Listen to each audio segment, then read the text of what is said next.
Chapter 2, Lesson 2, Why Teach Financial Literacy. It's not how much money you make, it's how much money you keep. In 1990, Mike took over his father's empire and is, in fact, doing a better job than his dad did. We see each other once or twice a year on the golf course. He and his wife are wealthier than you could imagine. Rich Dad's empire is in great hands, and Mike is now grooming his son to take his place as his dad had groomed us. In 1994, I retired. I was 47 and my wife Kim was 37. Retirement does not mean not working. For us, it means that bearing unforeseen, cataclysmic changes, we can work or not work, and our wealth grows automatically, staying ahead of inflation. Our assets are large enough to grow by themselves. It's like planting a tree. You water it for years, and then one day it doesn't need you anymore. Its roots are implanted deep enough. Then the tree provides shade for your enjoyment. Mike chose to run the empire, and I chose to retire. Whenever I speak to groups of people, they often ask what I would recommend that they do. How do I get started? Is there a book you would recommend? What should I do to prepare my children? What is your secret to success? How do I make millions? When I hear one of these questions, I'm reminded of the following story. The Richest Businessman. In 1923, a group of our greatest leaders and richest businessmen held a meeting at the Edgewater Beach Hotel in Chicago. Among them were Charles Schwab, head of the largest independent steel company, Samuel Insull, president of the world's largest utility, Howard Hobson, head of the largest gas company, Ivor Kruger, president of International Match Company, one of the world's largest companies at the time, Leon Fraser, president of Bank of International Settlements, Richard Whitney, president of the New York Stock Exchange, Arthur Cotton and Jesse Livermore, two of the biggest stock speculators, and Albert Fall, a member of President Harding's cabinet. 25 years later, 9 of these titans ended their lives as follows. Schwab died penniless after living for 5 years on borrowed money. Insull died broke in a foreign land, and Kruger and Cotton also died broke. Hobson went insane, Whitney and Albert Fall were released from prison, and Fraser and Livermore committed suicide. I doubt if anyone can say what really happened to these men. If you take a look at the date, 1923, it was just before the 1929 market crash and the Great Depression, which I suspect had a great impact on these men and their lives. The point is this. Today we live in times of greater and faster change than these men did. I suspect there will be many booms and busts in the coming years that will parallel the ups and downs these men faced. I am concerned that too many people are too focused on money and not on their greatest wealth, their education. If people are prepared to be flexible, keep an open mind, and learn, they will grow richer and richer despite tougher changes. If they think money will solve problems, they will have a rough ride. Intelligence solves problems and produces money. Money without financial intelligence is money soon gone. Most people fail to realize that in life, it's not how much money you make, it's how much money you keep. We've all heard stories of lottery winners who are poor, then suddenly rich, and then poor again. They win millions, yet are soon back to where they started. Or stories of professional athletes who at the age of 24 are earning millions but are sleeping under a bridge 10 years later. I remember a story of a young basketball player who a year ago had made millions. Today, at just 29, he claims his friend's attorney and accountant took his money and he was forced to work at a car wash for minimum wage. He was fired from the car wash because he refused to take off his championship ring as he was wiping off cars. His story made national news and he is appealing his termination, claiming hardship and discrimination. He claims that the ring is all he has left, and if it was stripped away, he'll crumble. I know so many people who became instant millionaires, and while I'm glad some people have become richer and richer, I caution them that in the long run, it's not how much money you make, it's how much you keep, and for how many generations you keep it. So when people ask, where do I get started? Or tell me how to get rich quick, they often are greatly disappointed with my answer. I simply say to them what my rich dad said to me when I was a little kid. If you want to be rich, you need to be financially literate. That idea was drummed into my head every time we were together. As I said, my educated dad stressed the importance of reading books, while my rich dad stressed the need to master financial literacy. If you're going to build the Empire State Building, the first thing you need to do is dig a deep hole and pour a strong foundation. If you're going to build a home in the suburbs, all you need to do is pour a 6-inch slab of concrete. Most people in their drive to get rich are trying to build an Empire State Building on a 6-inch slab. Our school system, created in the agrarian age, still believes in homes with no foundation. Dirt floors are still the rage, so kids graduate from school with virtually no financial foundation. One day, sleepless and deep in debt in suburbia, living the American dream, they decide that the answer to their financial problems is to find a way to get rich quick. Construction on the skyscraper begins. It goes up quickly, and soon, instead of the Empire State Building, we have the Leaning Tower of suburbia. The sleepless nights return. As for Mike and me in our adult years, both of our choices were possible because we were taught to pour a strong financial foundation when we were just kids. Accounting is possibly the most confusing, boring subject in the world, but if you want to be rich long term, it could be the most important subject. For Rich Dad, the question was how to take a boring and confusing subject and teach it to kids. The answer he found was to make it simple by teaching in pictures. My rich dad poured a strong financial foundation for Mike and me. Since we were just kids, he created a simple way to teach us. Rich people acquire assets, the poor and middle class acquire liabilities that they think are assets. For years, he only drew pictures and used few words. Mike and I understood the simple drawings, the jargon, the movement of money, and in the later years, Rich Dad began adding numbers. Today, Mike has gone on to master much more complex and sophisticated accounting analysis because he had to in order to run his empire. I am not as sophisticated because my empire is smaller, yet we come from the same simple foundation. Over the following pages, I offer to you the same simple line drawings Mike's dad created for us. Though basic, these drawings helped guide two little boys in building great sums of wealth on a solid and deep foundation. Rule number 1. You must know the difference between an asset and a liability and buy assets. If you want to be rich, this is all you need to know. It is rule number 1. It is the only rule. This may sound absurdly simple, but most people have no idea how profound this rule is. Most people struggle financially because they do not know the difference between an asset and a liability. Rich people acquire assets. The poor and middle class acquire liabilities that they think are assets, said Rich Dad. When Rich Dad explained this to Mike and me, we thought he was kidding. Here we were, nearly teenagers, and waiting for the secret to getting rich, and this was the answer. It was so simple that we stopped for a long time to think about it. What is an asset? Asked Mike. Don't worry right now, said Rich Dad. Just let the idea sink in. If you can comprehend the simplicity, your life will have a plan and be financially easy. It is simple. That is why the idea is missed. You mean all we need to know is that what an asset is, acquire them, and we'll be rich? I asked. Rich Dad nodded his head. It's that simple.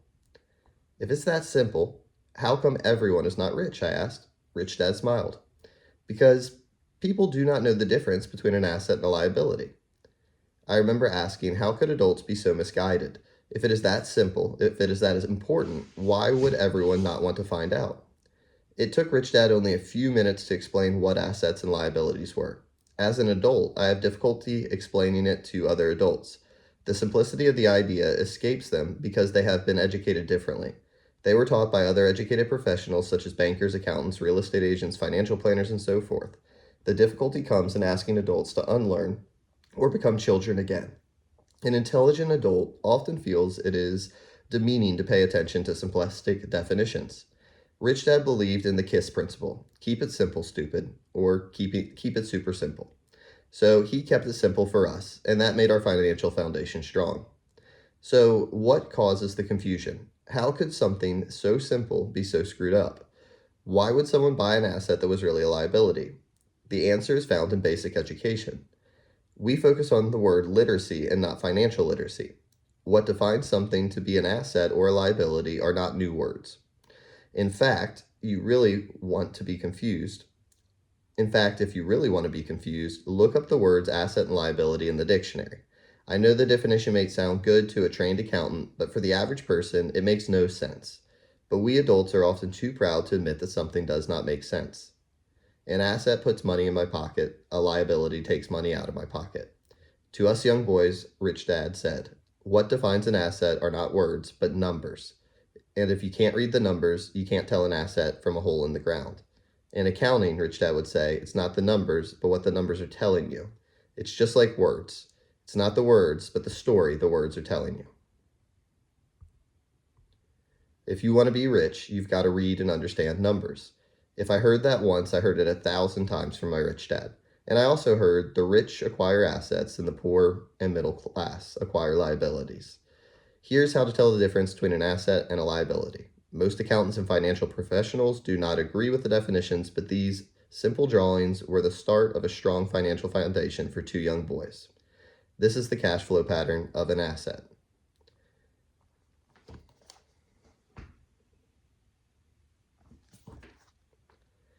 The top part of the diagram is an income statement, often called a profit and loss statement. It measures income and expenses, money in and out. The lower part of the diagram is a balance sheet. It's called that because it's supposed to balance assets against liabilities. Many financial novices do not know the relationship between the income statement and the balance sheet, and it is vital to understand that relationship. So as I said earlier, my rich dad said simply, told two young boys that assets put your money in your pocket. Nice, simple, and usable. This is the cash flow pattern of a liability. Now that assets and liabilities have been defined through pictures, it may be easier to understand my definitions in words. An asset is something that puts money in my pocket whether I work or not. A liability is something that takes money out of my pocket. This is really all you need to know. If you want to be rich, simply spend your time buying or building assets. If you want to be poor or middle class, spend your life buying liabilities. Illiteracy, both in words and numbers, is the foundation of financial struggle. If people are having difficulties financially, there is something that they don't understand, either in words or numbers. The rich are rich because they are more literate in different areas than people who struggle financially. So if you want to be rich and maintain your wealth, it's important to be financially literate, in words as well as numbers. The arrows in the diagrams represent the flow of cash or cash flow. Numbers alone mean little, just as words out of context mean little. It's the story that counts.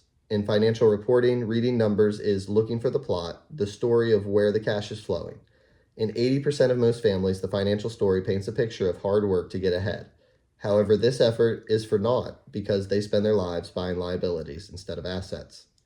This is the cash flow pattern of a poor person.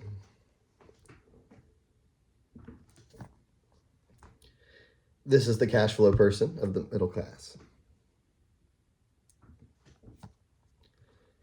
And this is the cash flow of a rich person. All three of these diagrams are obviously oversimplified. Everyone has living expenses, the need for food, shelter, and clothing.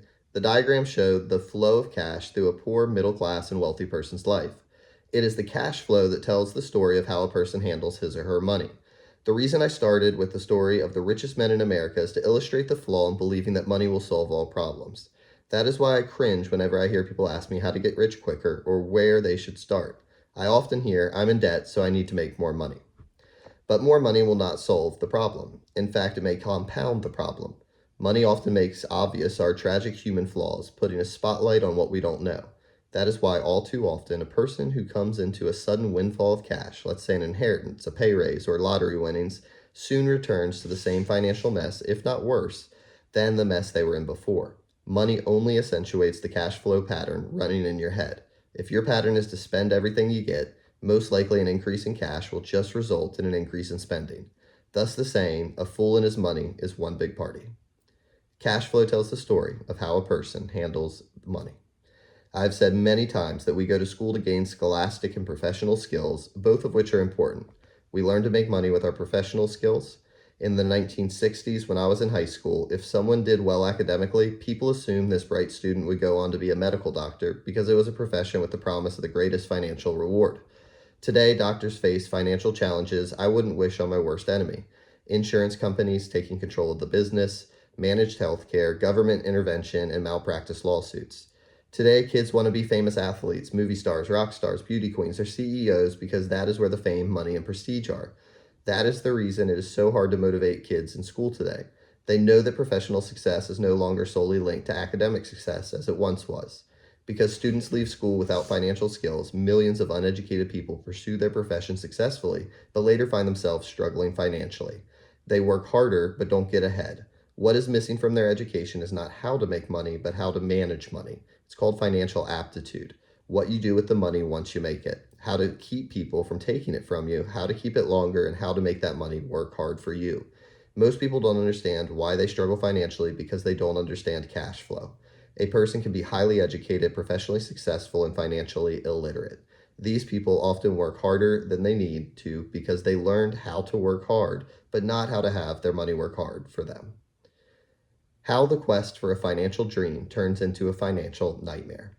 The classic story of hardworking people has a set pattern. Recently married, the happy, highly educated young couple now share a cramped rented apartment. Immediately, they realize that they are saving money because two can live as cheaply as one. The problem is the apartment is cramped. They decide to save money, buy their dream home so they can have kids. They now have two incomes and they begin to focus on their careers. Their incomes begin to increase. And as their incomes go up, their expenses go up as well. The number one expense for most people is taxes. Many people think it's income tax, but for most Americans, the highest tax is Social Security. As an employee, it appears as if the Social Security tax combined with the Medicare tax rate is roughly 7.5%, but it's really 15% since the employer must match the Social Security amount. In essence, it is money the employer can't pay you. On top of that, you still have to pay income tax on the amount deducted from your wages for Social Security tax income you never received because it went directly to Social Security through withholding. Going back to the young couple, as a result of their incomes increasing, they decide to buy the house of their dreams. Once in their house with a mortgage, they have a new tax called property tax. Then they buy a new car, new furniture, and new appliances to match their new house. All of a sudden, they wake up and their liabilities column is full of mortgage and credit card debt. Their liabilities go up. They're now trapped in the rat race. Pretty soon, a baby comes along and they work harder. The process repeats itself. Higher incomes cause higher taxes, cause bracket creep. A credit card comes in the mail. They use it and max it out. A loan company calls and says their greatest asset, their home, has appreciated in value.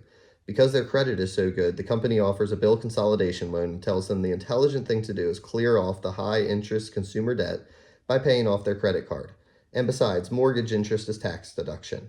They go for it and pay off those high interest credit cards. They breathe a sigh of relief. Their credit cards are paid off. They've now folded their consumer debt into their home mortgage. Their payments go down because they extended their debt over 30 years. It is the smart thing to do. Their neighbor calls to invite them to go shopping. The Memorial Day sale is on. They promise themselves they'll just window shop, but they take a credit card just in case. I run into this couple all the time. Their names change, but their financial dilemma is the same. They come to one of my talks to hear what I have to say. They ask me, "Can you tell us how to make more money?" They don't understand that their trouble is really how they choose to spend the money they do have. It is caused by financial illiteracy and not understanding the difference between an asset and a liability. More money seldom solves someone's money problems. Intelligence solves problems. There's a saying a friend of mine uses over and over to people in debt. If you find you have dug yourself into a hole, stop digging. As a child, my dad often told us that the Japanese were aware of three powers: the power of the sword, the jewel, and the mirror. The sword symbolizes the power of weapons. America has spent trillions of dollars on weapons, and because of this, is a powerful military presence in the world.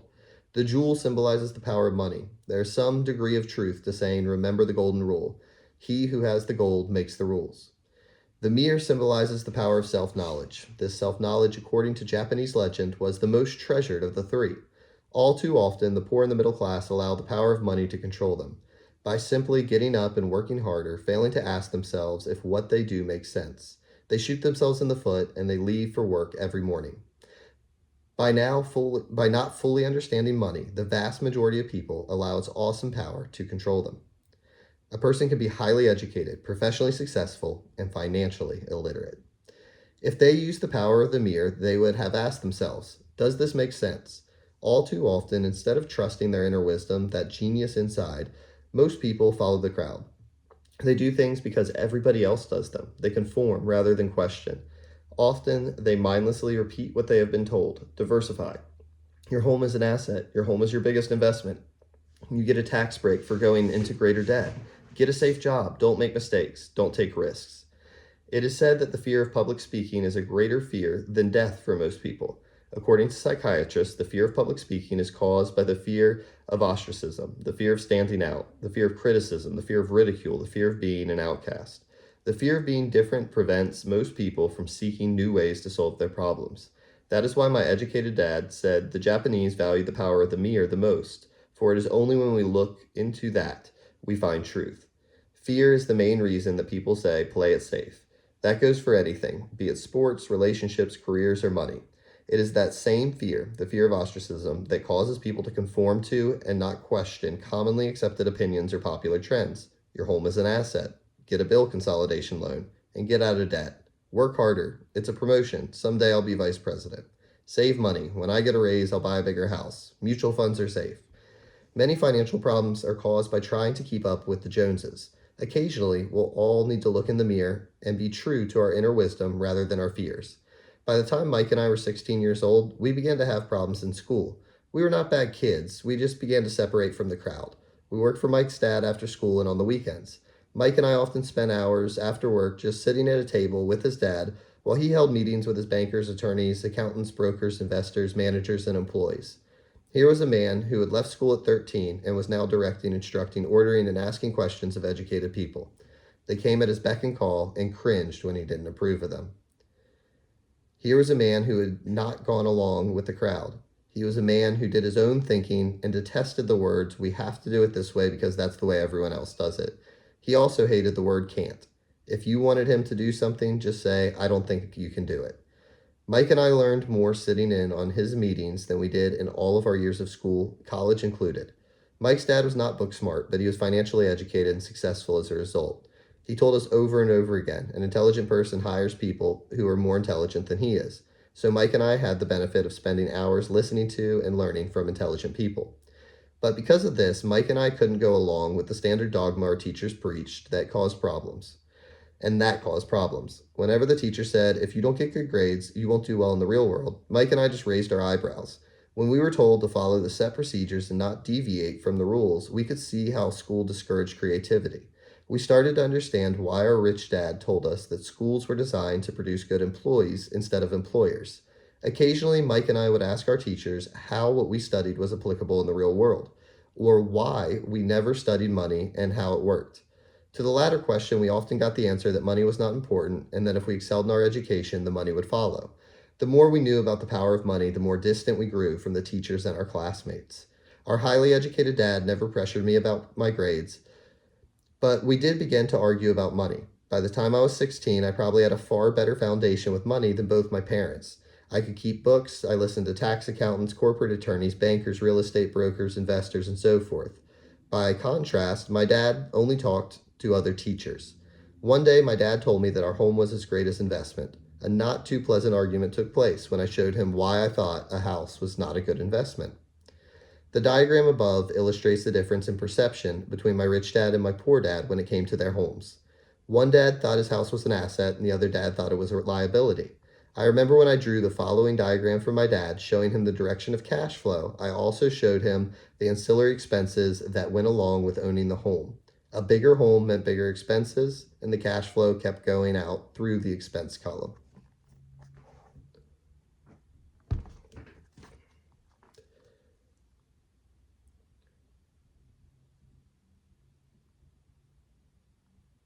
Today, people still challenge me on the idea of houses not being an asset.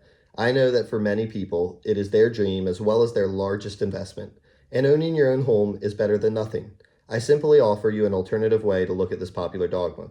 If my wife and I were to buy a bigger, flashier house, we realized it wouldn't be an asset, it would be a liability since it would take money out of our pocket. So here's the argument I put forth. I really don't expect most people to agree with it because your home is an emotional thing, and when it comes to money, high emotions tend to lower financial intelligence. I know from personal experience that money has a way of making every decision emotional. When it comes to houses, most people work all their lives paying for a home they never own.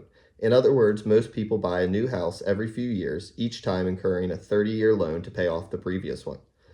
Even though people receive a tax deduction for interest on mortgage payments, they pay for all the other expenses with after-tax dollars, even after they pay off their mortgage.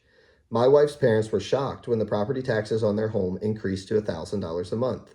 They had already retired, so that increase put a strain on their budget. Houses do not always go up in value. I have friends who owe $1 million for a home that today would sell for far less. The greatest losses of all are those from missed opportunities. If all your money is tied up in your house, you may be forced to work harder because your money continues blowing out the expense column instead of adding to the asset column. The classic middle class cash flow problem. If a young couple would put their money into their asset column early on, their later years would be easier. Their assets would have grown and would be available to help cover expenses. Making a decision to own a house that is too expensive in lieu of starting an investment portfolio impacts an individual in at least the following 3 ways. 1. Loss of time, during which other assets could have grown in value.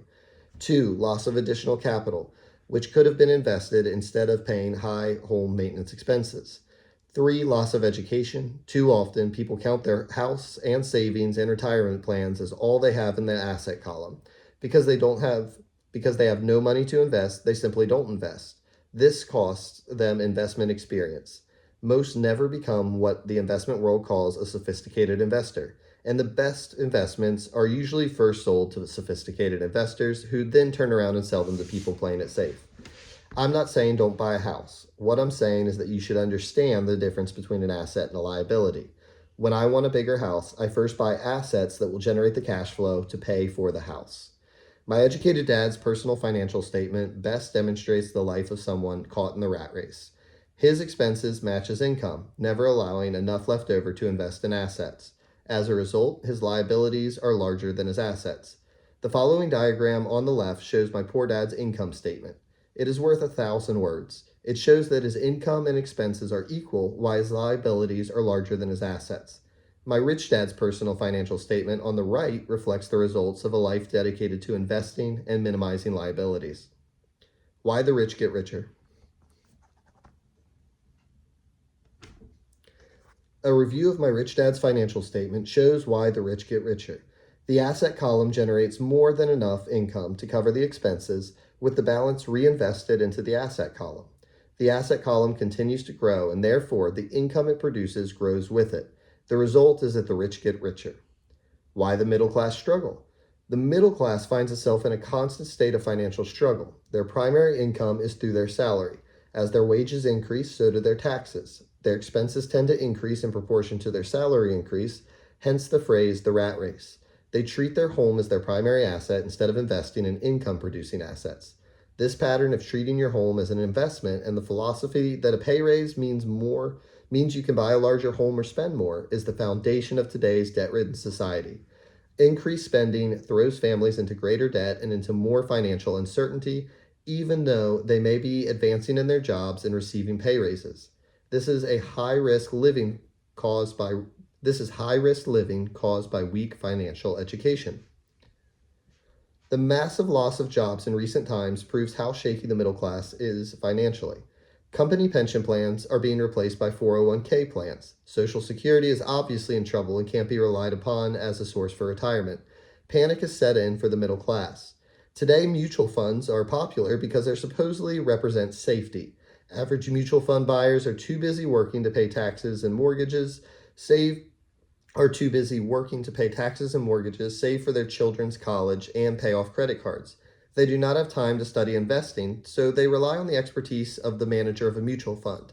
And because the mutual fund includes many different types of investments, they feel their money is safer because it is diversified.